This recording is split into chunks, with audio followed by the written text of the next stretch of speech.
We're delighted to have with us the Connecticut Small Business Development Center leadership. Great to see some familiar faces here, Joe and Lisa, Matt, Megan, Catherine. Great to see you all. Thanks for being with us. So we're going to kick off this informational hearing.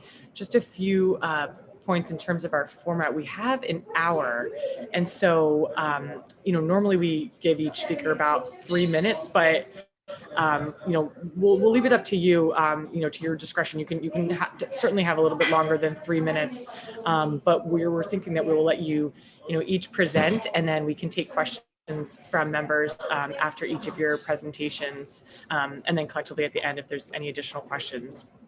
So with that, I'm just going to introduce who we have with us today. We have our State Director, Joe Ercolano. We have our Associate Director, Matt Puglisi. We have the Marketing Manager, Megan Brennan, Communications Specialist, Lisa Mercurio, and we have Project Manager, Catherine Veshke, all from the Connecticut Small Business Development Center with us today. Really looking forward to a robust discussion today on how you're helping businesses who've been negatively impacted by COVID-19 and what you're hearing out in the field. So with that, we will get started. Should I turn it over to you first, Joe?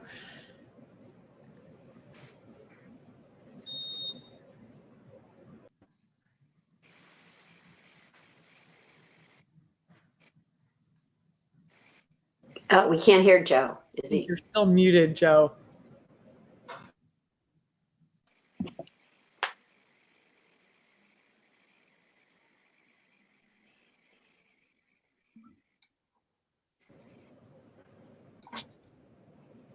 He's still, there he goes. Yeah, I am. Sorry about that.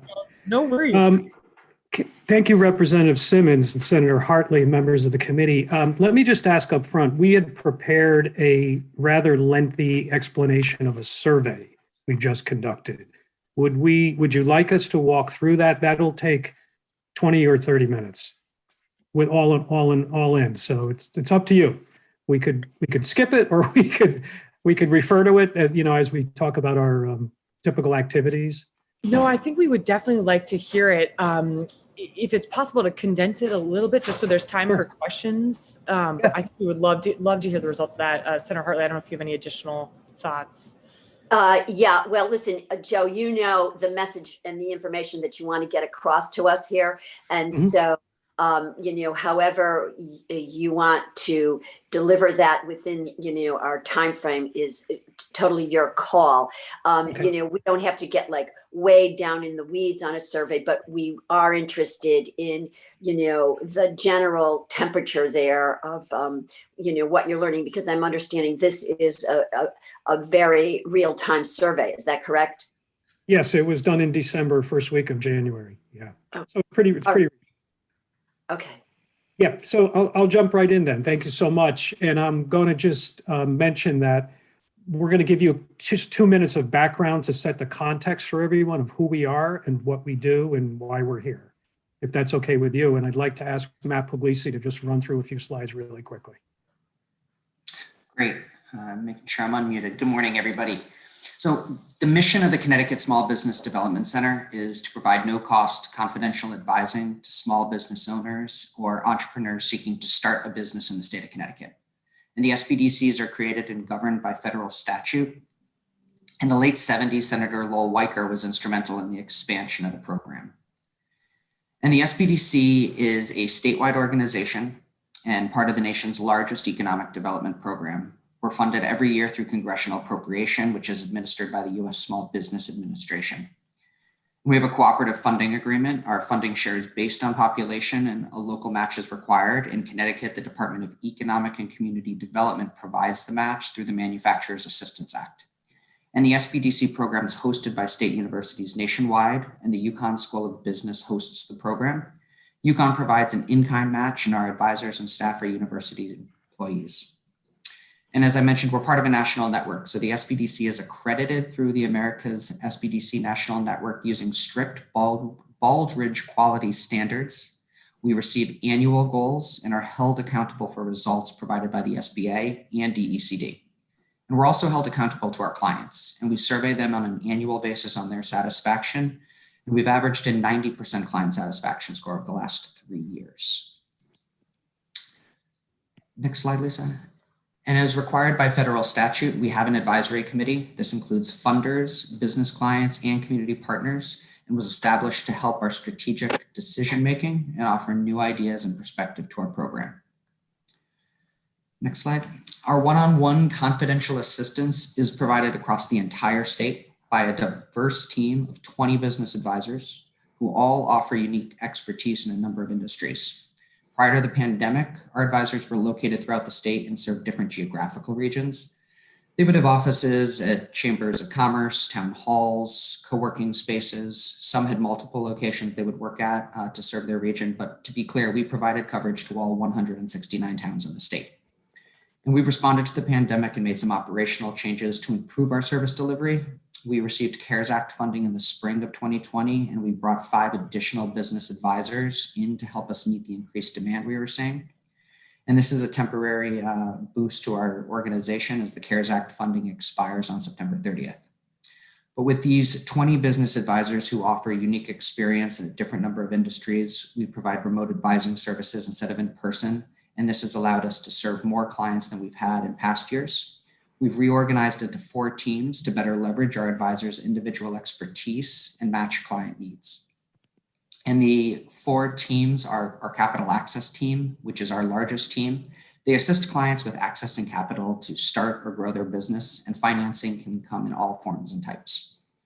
The customer acquisition team provides support to clients that are seeking to expand their customer base and revenue stream, explore international trade and e-commerce. The operations team helps clients to refine strategies to improve operations and business processes so that they can grow and be more profitable. And finally, our pre-venture team guides clients through the nuts and bolts of launching their business and works closely with state and municipal offices to ensure the compliance with regulations and licensing. So who exactly do we serve? We serve all small businesses across the state as defined by the SBA, including sole proprietors and self-employed. There is no cost to working with us. Clients only have to sign up and all information is confidential. So between March 6th of 2020 and February 28th of this year, this is how our client profile looks. During this time, the Connecticut Small Business Development Center served 4,960 clients. Our 20 advisors recorded over 15,500 advising hours counseling small business owners. And you can see how our client ownership profile breaks down here. Of the 4,960 clients, 29% are minority-owned businesses, 49% are women-owned businesses, and 5% are veteran-owned businesses. And as I said earlier, our advising work, it's focused on helping clients achieve milestones, measurable impacts. And our key performance indicators are clients served, capital accessed, business starts, and jobs supported. So we as an organization have continued to assist clients with non-COVID and COVID related challenges during this time. Businesses have needed non-COVID related support, and we've assisted with $76.9 million in non-COVID financing. And we helped launch 174 new Connecticut small businesses. And in doing that, our team supported 34,451 new and existing jobs during this time period. And as you might expect, and we're going to go into greater detail, we've been doing a lot of COVID emergency assistance to businesses. And now nearly a year into this, every business has been impacted in some way. Our advising in this area has included providing assistance for the Paycheck Protection Program, the Economic Injury Disaster Loan, or EIDL, as well as the state programs like the Connecticut Recovery Bridge Loan or the DECD CARES Grant, and municipal and other grant programs. And our advising touches on non-financing assistance as well, customer communication strategies, e-commerce pivots, operational efficiencies, and helping navigate the COVID unemployment assistance programs, Connecticut Shared Work Program, and their intersection with PPP. And on our own, and in collaboration with municipal and economic development partners, during the last year, we've provided 103 webinars, reaching 9,275 attendees. Now that's different than the 4,900 businesses that we serve, because due to how fast things were moving, not all of them were able to formally register with us as clients. And our 20 advisors have provided COVID-related advising and technical assistance that has ended up impacting 1,420 small businesses, helping them with their COVID emergency financing, resulting in 700 disaster loans that have totaled $60.1 million that has been received by our clients. And now I'll turn it back over to Joe Ercolano to go through our survey. Thanks, Matt. And if I could just ask Ginger or Corley's that Catherine Vesci is waiting to get in because she's going to give us a quick overview of the methodology behind the survey. If someone could let her in, that would be great.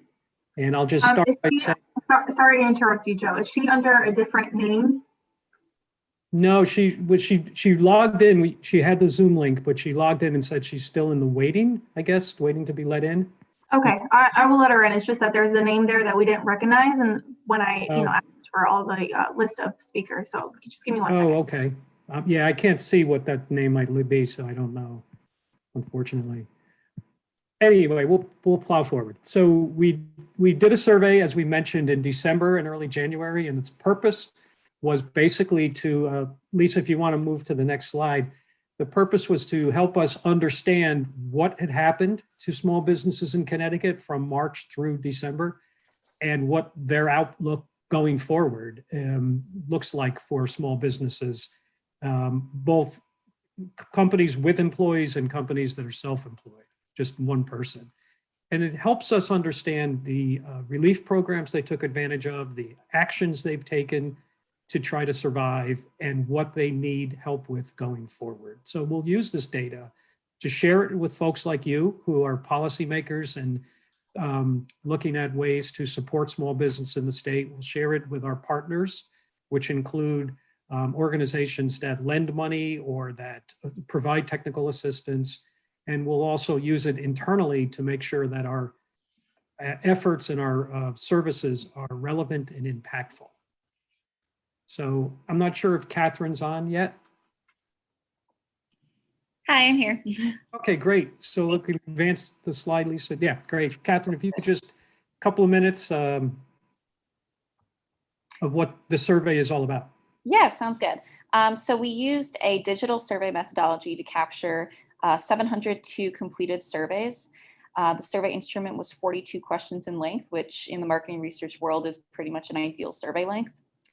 The 702 completed surveys yielded a margin of error of 3.6%, which essentially means that at a 95% confidence level, if you were to conduct this study 100 times, 95 of those 100 times, the results would come, the data would come somewhere between 3.6 percentage points plus or minus the data that is shown in this report today. Our target audiences was Connecticut small businesses. What this entails is any companies that have fewer than 500 employees, that also have a revenue of less than $20 million per year.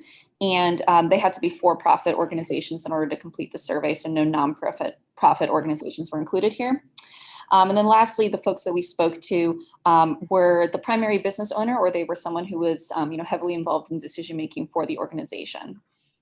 And then lastly, the research dates. We fielded this survey throughout December into early January.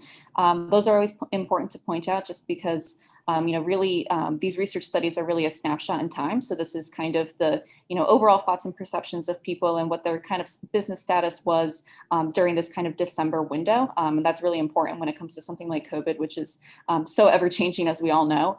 It's important to know that that data was, this is specific to December survey collection. Thank you, Catherine. And I want to thank Great Blue Research, too, a vendor that helped us with this, and they're based in Glastonbury, and they did a great job. So thank you very much. Real quickly, the profile of the respondents is overwhelmingly small. We're looking at companies that had, 87% of them had less than 10 employees, and 44% of that were self-employed. When it comes to the breakdown by ownership, 42% of the respondents were identified as minority-owned businesses, compared to roughly 16% statewide. So very good response from minority-owned businesses, very good response from women-owned businesses, which totaled 55% of total respondents. Next slide, thanks. And so the survey respondents by revenue, you can also see in terms of this gauge, 50% almost had revenue of less than $100,000 per year, and only 12% had more than 1 million in revenue. So again, a small kind of business that responded, but also a type of business that's very much in need and very much impacted by COVID. When it comes to occupancy, 58% rent their space and 16% own it. You total that up, it means basically almost 3/4 were in a physical location versus 26% being home-based. And we're taking this to mean pre-COVID, because if you're renting, even if you're working from home, you're still considering yourself a renter because you're still paying rent. So basically, it's heavy duty, heavy amount of people had physical space requirements. When it comes to the next slide, as far as how long they've been in business, these are established businesses. Almost 50% were 10 years or more, 45% were 10 years or more in existence, and only 18% were in existence for less than 2 years.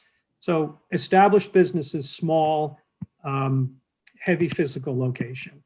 Lastly, we looked at industries, the respondents by industry, and we actually had a pretty diverse response based on spread across different industries. As you can see there, there's nothing that really is dominating in terms of one particular industry.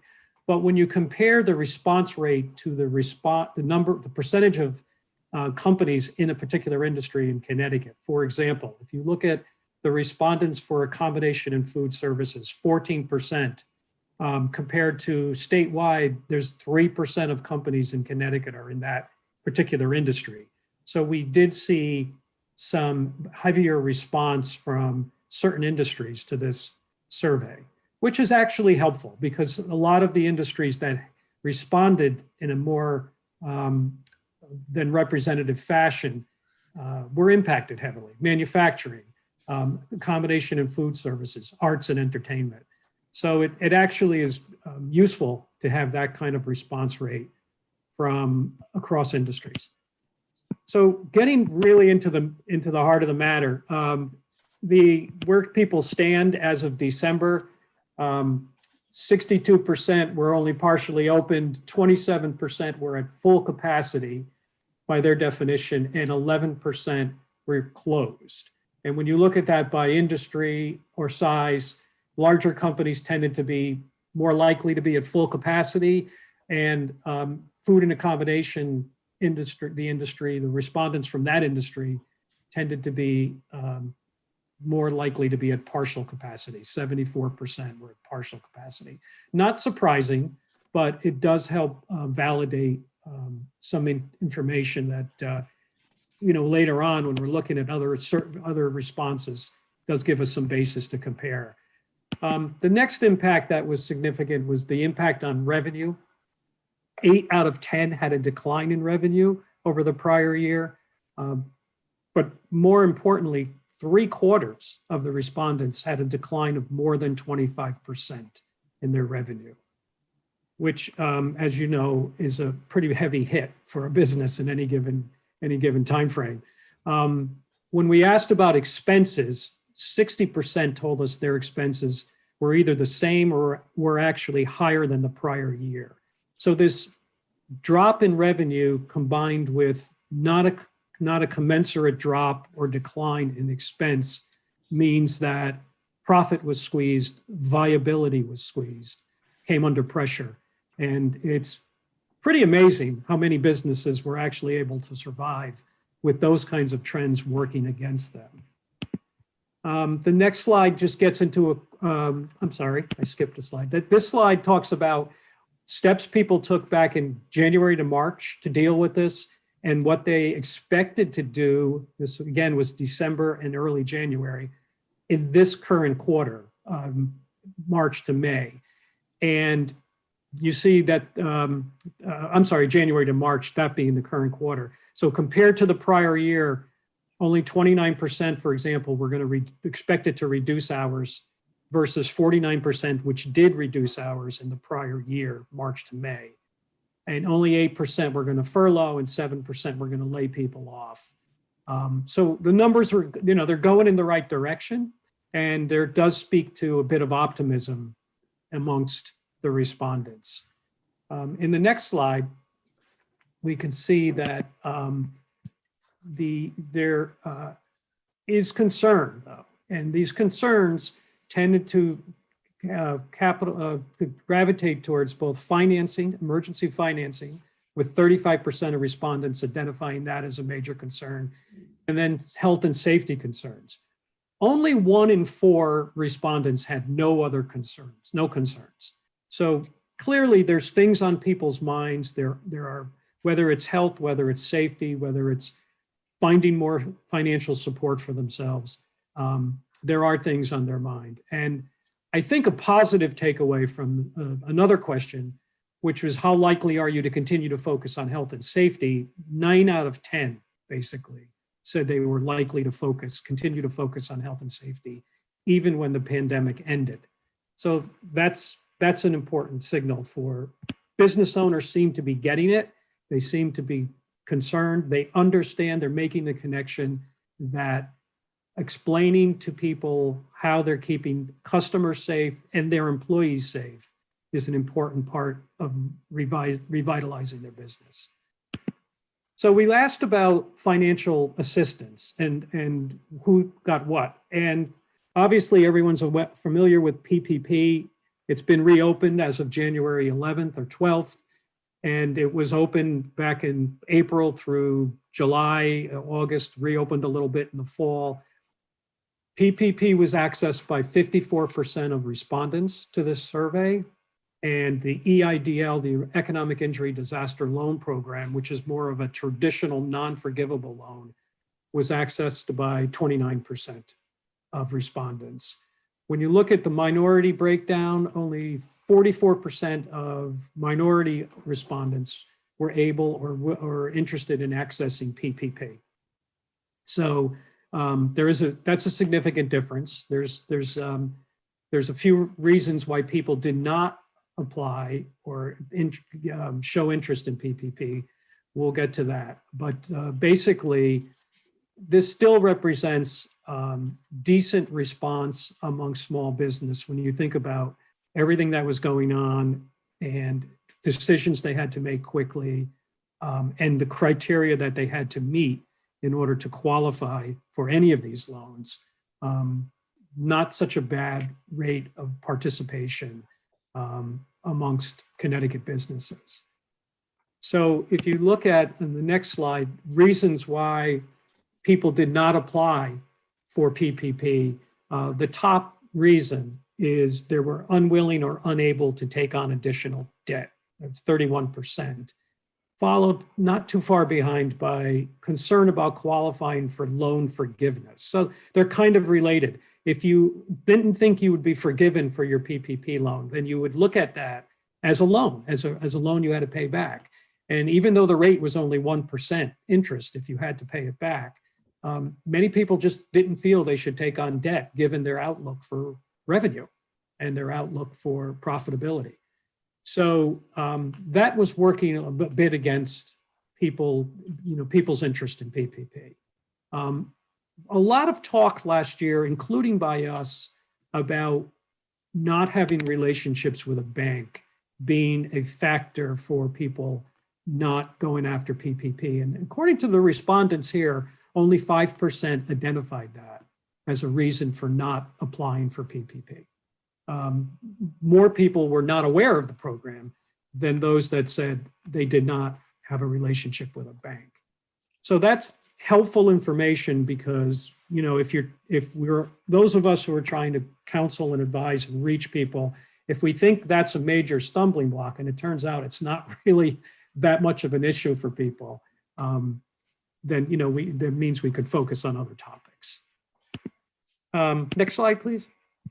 So other programs that folks accessed, respondents accessed, certainly unemployment was important for self-employed individuals, and fully a third used that as an option for relief. But they also used the Connecticut CARES Act grant pretty heavily, 25% There may have been some people who hadn't heard yet and didn't even think of putting down that they accessed the Connecticut CARES Act grant because it really was a late December kind of a program.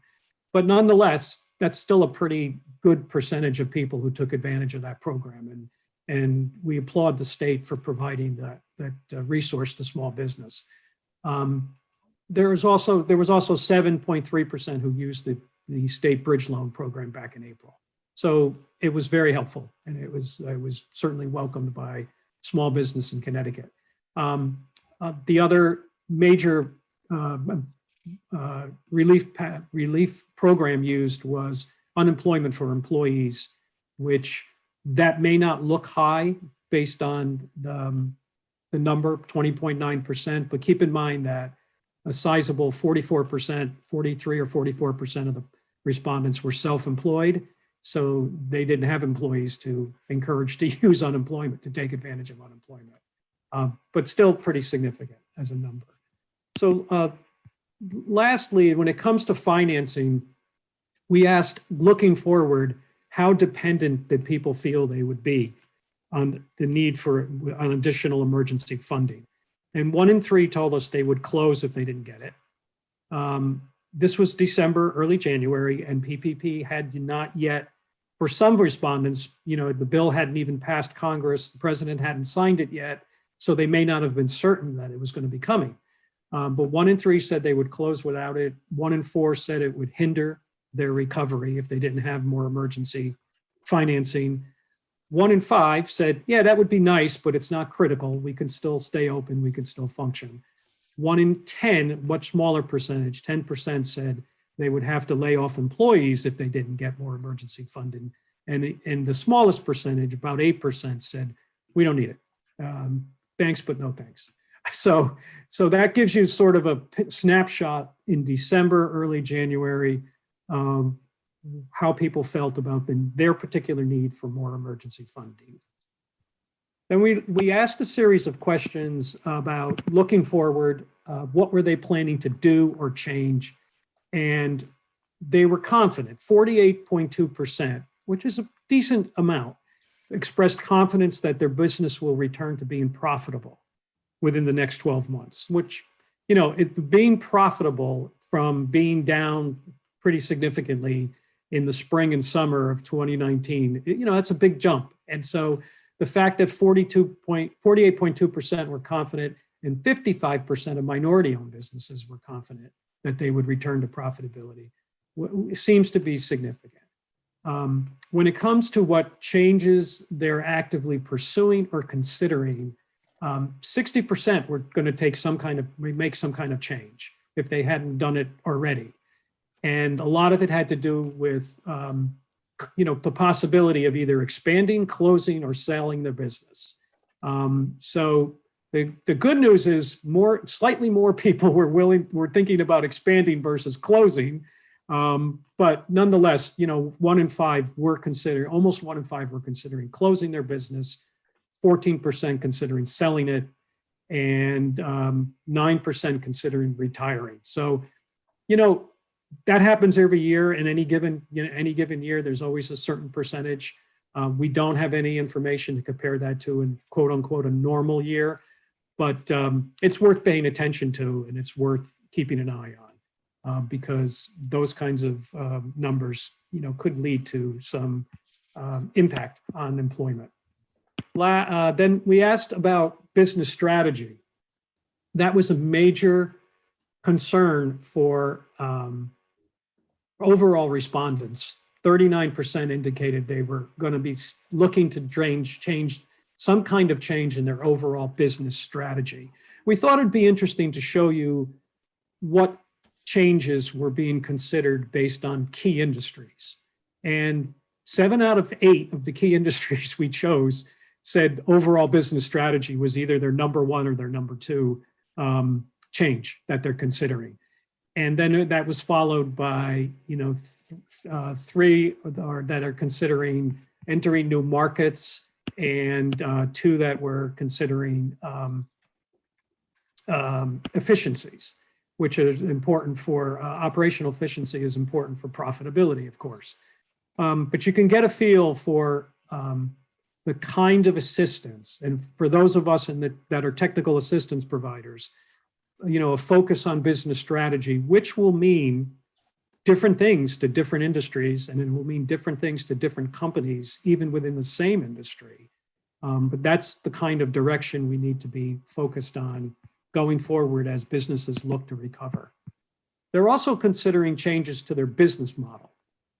And business model is, as we all know, how a company structures and operates its business to bring in revenue. So when you talk about changes in a business model, sometimes that's referred to as pivoting. It means that there could be challenges in making those changes, but there could also be opportunities to grow revenues, to grow your business. And fully 50% said they were going to probably change their business marketing strategies over the next 12 months. So that's another key for us, a clue for us as to where the need is in terms of advice and support. But they're also looking at changing and expanding product offerings. 35% want to do more selling online. 14% want to start selling online because they haven't been. And 20% are going to be looking for different channel partners, meaning they're going to look for new ways to sell their product or service and reach customers. So interesting information, maybe more for those of us in the technical assistance world, but it does give us an insight into what they need help with. When it comes to being online, the number one issue for folks was to generate more awareness for their business through online searches, and followed right behind by social media, using social media to promote and gain awareness for their business. Online branding is key, and website development. These are all areas that we can advise on. We can help folks if we can't provide directly. For example, we don't do website development. We don't have that capability to do that for lots and lots of clients, but we can help them assess their situation, frame questions for a vendor, and help them evaluate proposals from website development vendors. So that pretty much, in a New York minute, was what we took away and what we found. And there's other data and there's other detail, but I'm going to give it back to Matt just to remind folks of what we do and where we're going with the response to these surveys, how we're going to respond to this. Thank you. Thank you. Thanks, Joe. So, knowing what respondents indicated as their primary needs, we're going to continue to address these effectively for our small business clients. And you see here a list of some, but not all, of the business advising services we offer. We've brought on new staff with our CARES Act money to help meet increased client need. This past summer, we brought on 7 UConn graduate business students to develop in-depth knowledge and content for advisors to use to assist clients to be responsive to the moment, e-commerce platform comparisons, health and safety protocol implementation and communication strategies to build customer confidence, cybersecurity guidance. We've reorganized so that we can better respond to our client needs. And then our advisors use in-depth software tools that enable our clients to enter their data and metrics and analyze how they're doing, what's profitable, and then have the information and context that they need to make the informed decisions that they're contemplating right now so that they can adjust their business models. We're also launching a new business planning course and developing an e-commerce series that will touch on many of these points that businesses have raised, digital platforms, social media, operations, branding. And we're tapping into our national network to focus our professional development and develop the expertise and specialization that our advisors need. And we're continuing to collaborate and build partnerships. We work with municipal economic development professionals, chambers of commerce, and organizations that lend to and serve minority-owned businesses to continue to reach out to these smallest of businesses so that they have the assistance that they need and the knowledge that they need to move forward and combat these challenges. And then at the same time, in wrapping up, while we're dealing with all of the COVID challenges in front of us, we also have other initiatives that we have to continue on for 2021. Cybersecurity training and intellectual property programs are congressionally mandated in our funding. SBIR and STTR grants, the Small Business Innovation Research grants that bring federal dollars into our state and support commercialization of technology. We're going to continue to work with UConn and Connecticut Next and others on this front. And we've recognized the challenges that minority-owned businesses have had during Santander Bank. We're pursuing a minority management development program to build capacity here. Our SBDC Day, which many of you have attended in the past, will be a virtual experience this year, coming soon. And we're going to continue to update our strategic plan for our upcoming accreditation, build out online courses and non-COVID focused topics to continue to assist businesses in their growth. And just would like to thank you all for the opportunity here to present and go through all of this morning. And Joe and I would be happy to take any questions that you have. Thank you so much, Joe and Matt, for that excellent presentation today, and for sharing the survey results, which were really informative. And I know I have a few questions, and then I'd love to open it up to our committee members to see if there's any questions. One question I have actually, Matt, on that last slide that you presented about, some of the difficulty in making sure we're supporting minority-owned businesses. And I saw you had the program targeted for the Hartford region. And I was wondering if there were plans to expand that to other regions around the state beyond Hartford. I think the short answer is yes, we would like to be able to, with anything that's new and formalized. The challenge is finding the funding and capacity to do it, and also making sure that as we adjust the structure and kind of adapt what we've done in the past, that we're able to, test it and refine it and then develop it before we take it, broader than that. But there's definitely interest if there's the resources available, because we recognize it's more than just the Hartford region. Great, thank you for that answer. And I think we'd love to partner with you on that. If there's ways we can be helpful in getting the word out to our districts, let us know. Great, thank you. And then a couple more questions. Joe, on the slide that you presented about, I think it was kind of past and future adjustments to the pandemic and how businesses were coping in light of the declining revenue and increased costs. It was really promising to see that, back in March last year, that I think it was about 50% of them had worked to keep their employees on and reduce hours, whereas it seemed like that number was sort of dropping as we got into 2021, and that more were being furloughed and laid off, and that last year I think it said 24% were able to keep their employees on through PPP, and now only 5%. And so I'm just kind of wondering overall your thoughts on how we can be, supporting businesses and, first and foremost, helping them get their employees back to work. I know there's another federal round of PPP loans that are really focused on small businesses right now. Correct. But I wanted to get your thoughts on that. Yeah, I think that's really a key, Representative Simmons, that the word gets out and people understand what's truly required. We've heard a lot of anecdotal information about people feeling they shouldn't apply because it might either impact their credit score negatively if they were turned down, or they were going to be required to document things that they just either can't put their hands on the documents, or they don't have the bandwidth to do it in time. So that's part of that capacity, that operational capacity issue. There's many small businesses, minority or otherwise, that just don't have payroll systems, inventory systems, the ability to track things and come up with the numbers they need to come up with when they apply for help, whether it's emergency or traditional financing.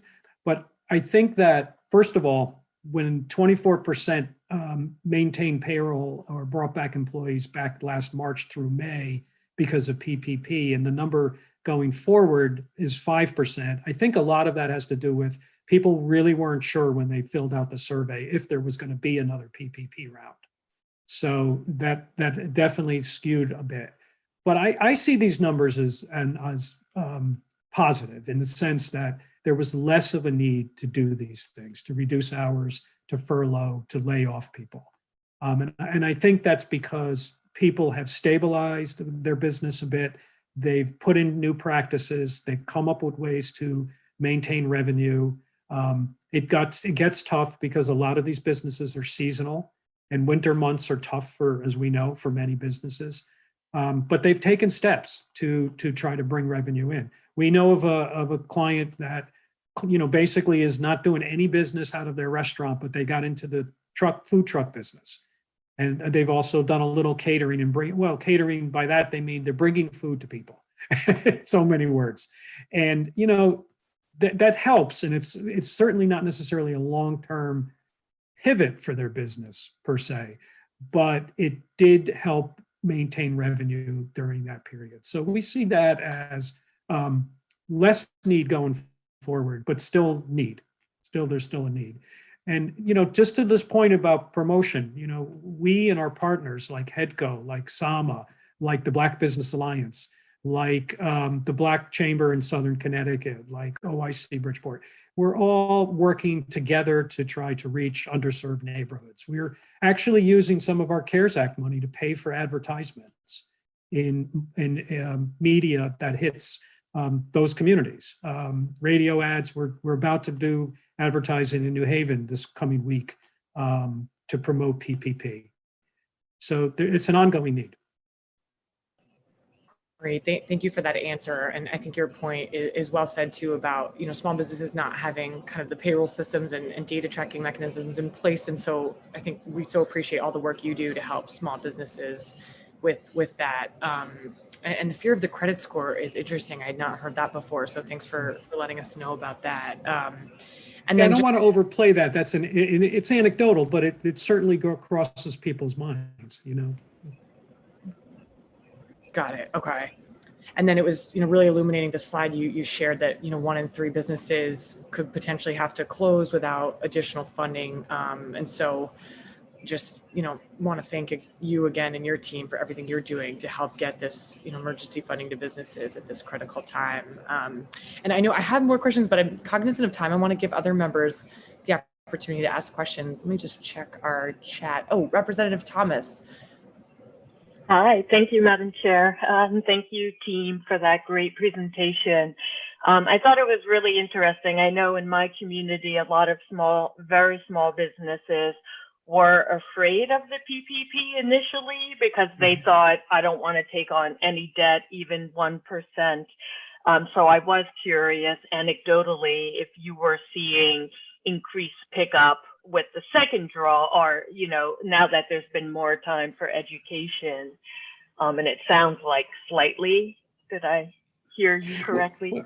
Well, overall, SBA is telling us that Connecticut's approaching, I think, 1.7 billion in PPP loans, new draw. So it's outpacing fairly significantly what happened last spring and summer. Whether it's being picked up, it's the same kind of attention is coming from minority or underserved communities or urban areas. We don't know yet. They will produce, like they did last year, results showing approved loans by zip code, and that'll give us some data around which communities were more likely to apply. But we are making much more of an effort this year, collectively. Not just us. Yeah. Our partners are doing it all the time. And many people are doing it. Senator Blumenthal has been to North Hartford and to Bridgeport and to New Haven. Many other elected officials have been able to get out there and help bring attention to it. So it's really been a pretty strong effort. That's tremendous. I don't mind saying, as a small business owner myself, in the beginning, it was very confusing. I also had a question about, I thought it was really interesting that I think it was just under 50% of your respondents indicated that they needed help with building awareness through online searches. So it sounds like search engine optimization, which I thought was fairly straightforward. So I'm curious if that's not an area you have expertise in. Are there other agencies that are focusing on that micro level and like teaching people social media strategies, or is that something that's needed?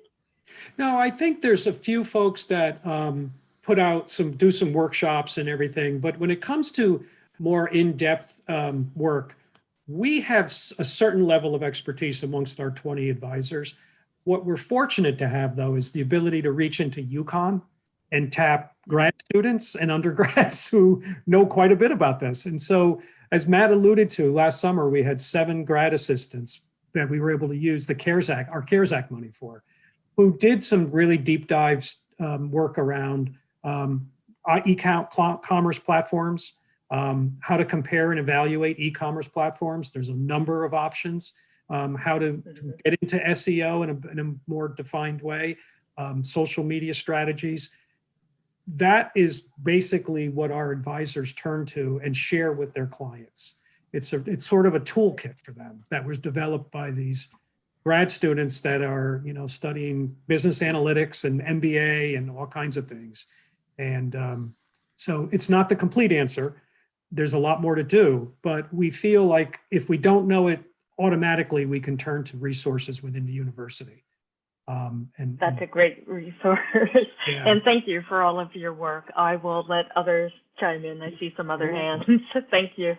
Thank you. Thank you, Representative Thomas. Madam Co-Chair, Senator Hartley. Yeah, thanks very much. This is very instructive. So first off, can we get a copy of your slide deck, Joe?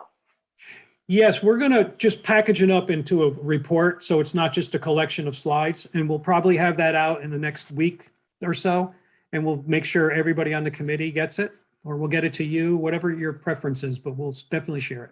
Yeah, if you can get it to our clerk and then she'll copy everyone on it. That would be, We'll do very that. helpful. And then, of course, my interest in SBIR and STTR. And so my question to you is, what exactly are you doing the SBDC with regard to helping bring down those kinds of grants? We are promoting more and more with UConn, side by side with UConn. And so UConn's opened up a technology innovation program, a TIP program in Stamford. They have it in Farmington, they have it in Stores. And so we're going to kind of use that as a jumping off point to bring this to more people's attention in those areas. But then we want to go beyond that. We want to hit Waterbury, we want to hit New London, we want to hit New Haven. Even with Yale there's still a lot of opportunity, amongst all of these communities. We're also working a little bit more readily with CT Next. We had a great meeting 2 days ago with Jessica Dodge at CT Next and talked about co-promoting, putting on workshops together, and getting to reach more people basically through our respective organizations' resources. So that's one thing we'll be doing. And then we just advise, Senator. We help people understand the need of what they need to do, the basics, where they can get resources, run financial analysis for them, help them with the basics of, is this a sound business play if you get this grant as well?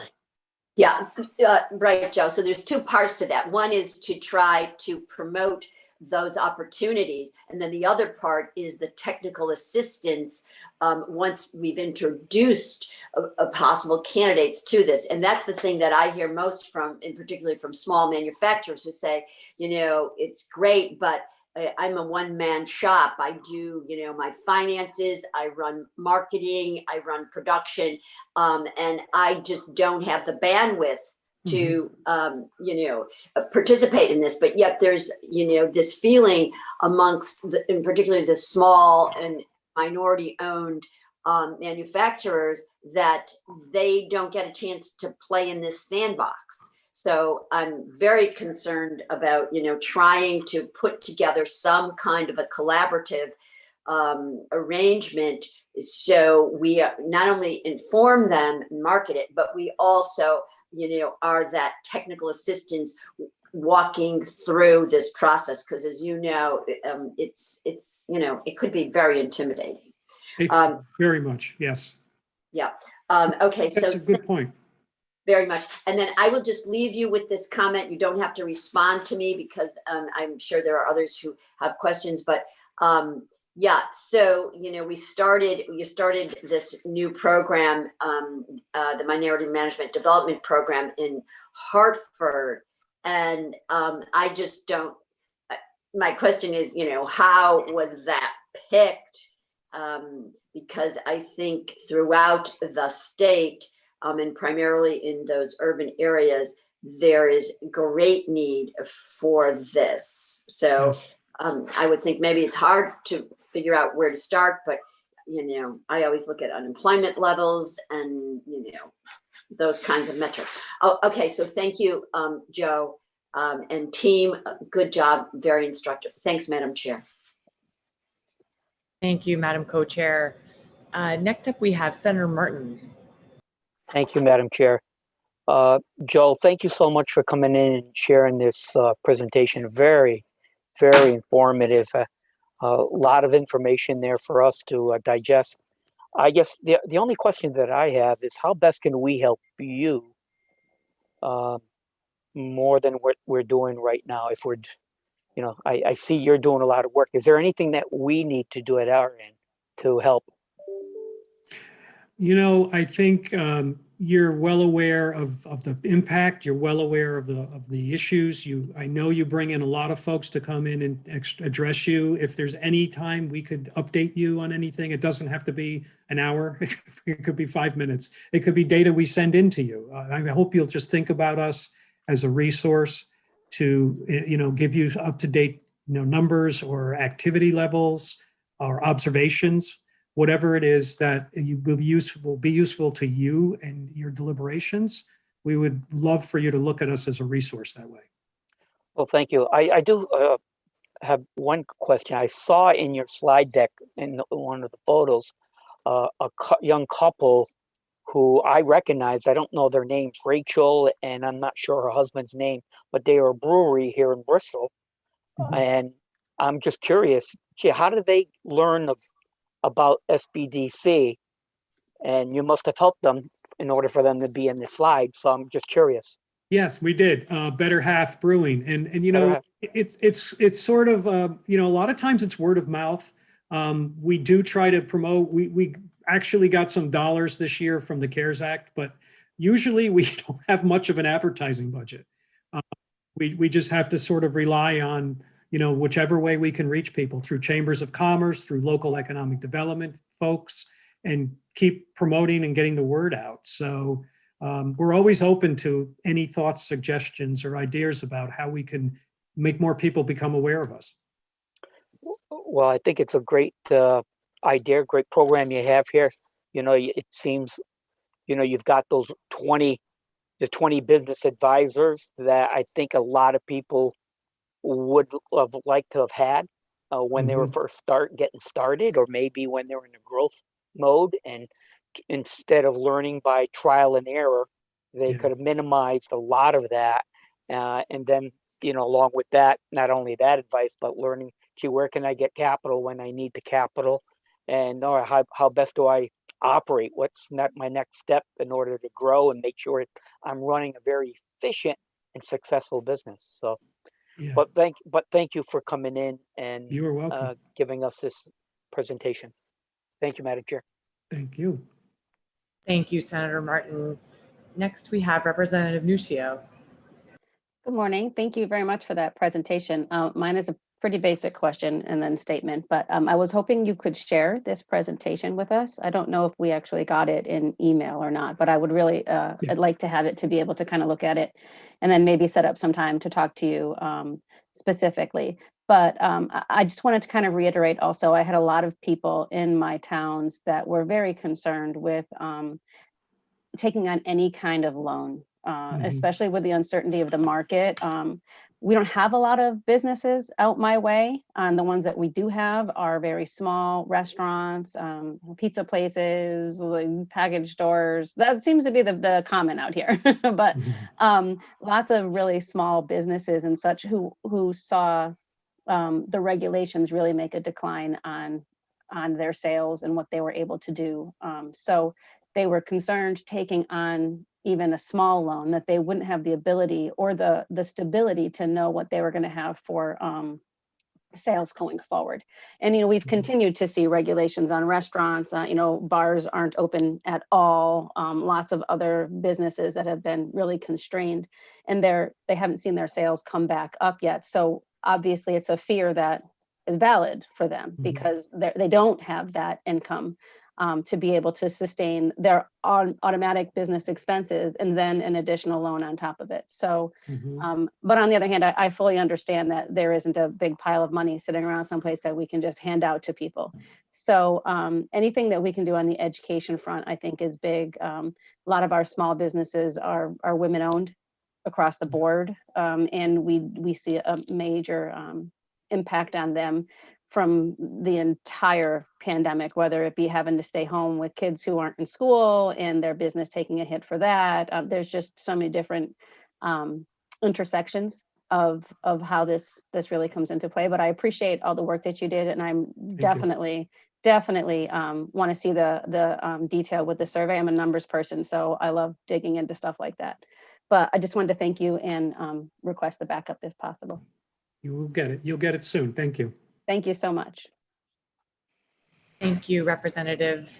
Are there any other questions from committee members? Madam Chair, I have one quick question. Yes, Madam. So in your discussions and counseling and so forth, Joe, have there been any, I know I heard you say that small business was reluctant because they didn't want to take on, other debt, and they weren't sure about the forgivable piece, which, is kind of very understandable. Was there any discussion about the taxing situation on the receipt of those benefits? We didn't really dive into that kind of detail, Senator. I think we hear that occasionally from some of our clients, but I wouldn't call it an overwhelming issue for most of our clients. I think that, sure, they're paying attention to it. They'd like to see it go in the direction that, they get some relief on that. But I don't think it was a huge problem in terms of a yes or no decision to move forward. Matt, do you want to add to that at all?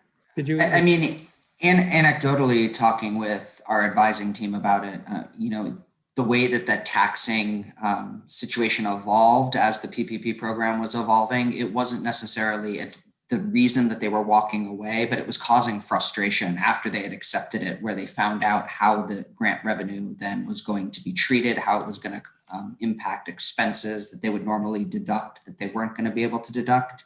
So I know that as the second round came out, there was a lot of relief that there were changes made at the federal level. So the first round, there was federal taxes for one, we know for sure, right? And state. The second round, there were not federal taxes? So the second round, they revised the way that the first round was going to be treated for tax implications, as well as keeping it consistent for the second round. Can you either now or in what you sent to us give us a thumbnail of what those changes were? Yes, I could definitely do that in what we sent to us because I don't want to misspeak. Okay, that's important. Just trying to understand, that full, rollout. Okay, appreciate it. Thank you, Madam Chair. Thank you, Madam Co-Chair. Any other questions? Oh, Representative Nucio. Yes. I'm so sorry. I totally forgot my other question on that. I'm sorry. I lowered it. You lowered it. We lowered it at the same time. Sorry. So the other question that I had, and I wasn't sure if you received feedback. One of the big things that I got from a lot of my companies, especially like the auto body companies, and a slew of other small businesses, was in regard to the experience rating and how that was going to affect them going forward. It was a big fear of all of my small businesses that they had to lay off a lot of people. Some of them tried to keep on as many as they could, but prior to the PPP coming out and everything, and in some of them, they just didn't have the work. So any people that they did lay off, they were really fearful of the experience rating and the unemployment insurance coming back on them. So I wasn't sure if anybody kind of gave you any feedback on that, because I see that as a rather big issue going forward. There was relief for experience rating through, I believe, 12/31 of 2020, but I believe that has gone away. And people are very fearful that the next 3 to 5 years, they're going to see massive increases in the unemployment insurance.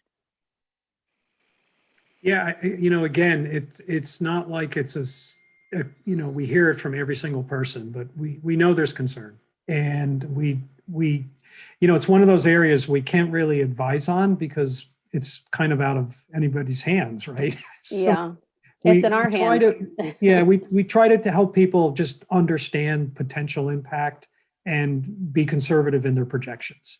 So, just in case nothing is done to really give you relief, you should be, factoring this into your revenue and expense projections. So you're aware. At this point, we can't really do much more than that, but. Well, I'm glad you're talking to them about it, because I do think it's a very rational fear for our businesses to be having. And if we can't find a way to kind of remedy that, they're looking at 3 to 5 years of Yeah. impact from something that they really had no control over. And it's a little relieving for me to hear that you are hearing it. So it's not just what I'm hearing out in my small towns, but this is something that I think we have to really truly delve into and understand and find a way to mitigate for our small businesses, or this is going to be a very big factor for them for the foreseeable future in their expenses. Right. Thank you. Thank you. Brought that up. Thank you, Representative. Are there any other questions?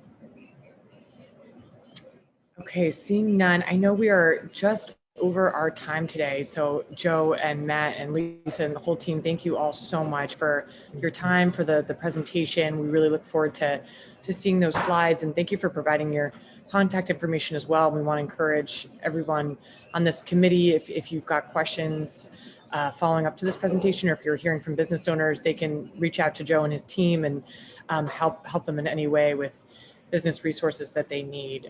So thank you so much again, Joe. Thanks for everything you've been doing during this pandemic. Absolutely. And we look forward to continuing the conversation. Thank you for having Thank us. you. Thank you for your support. We appreciate it. Thank you, everybody. Absolutely. Thanks, everyone. Okay. Take care. Thank you. Take care. And Madam Good job. Chair, Oh, Um, yes. Good job. so we are now going to resume the committee meeting for those members who didn't have a chance to be with us earlier. And if I'm correct, Madam Clerk, let me know if I got this wrong, but we're going to be holding the votes open until 12 o'clock. Is that correct? Okay. All right. Thank you, Madam Co-Chair, for the reminder about that. Yes, absolutely. Thank you. Thank you, Madam Chair. Thank you, Madam Co-Chair. Hi, Fusco, I got you. Thank you, Representative Fusco.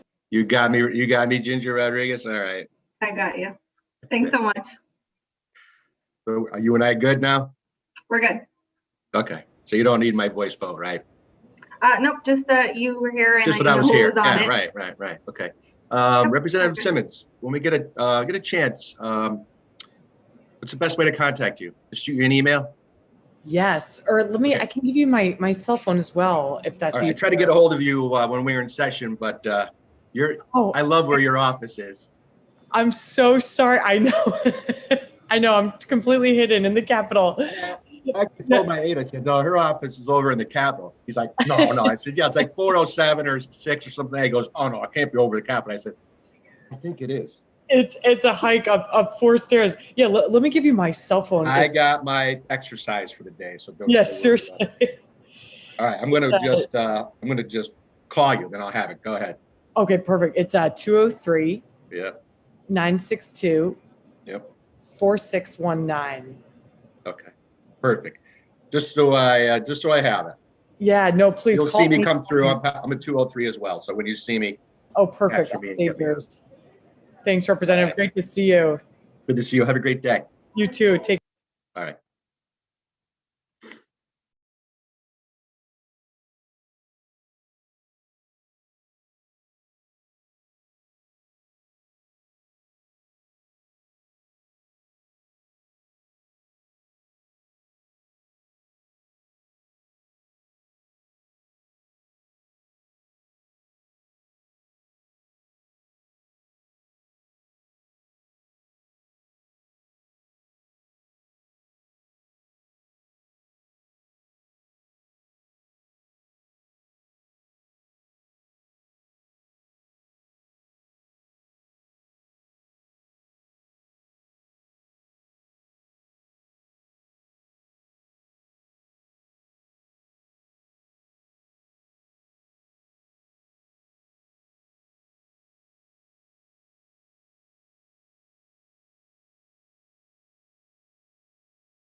Hello?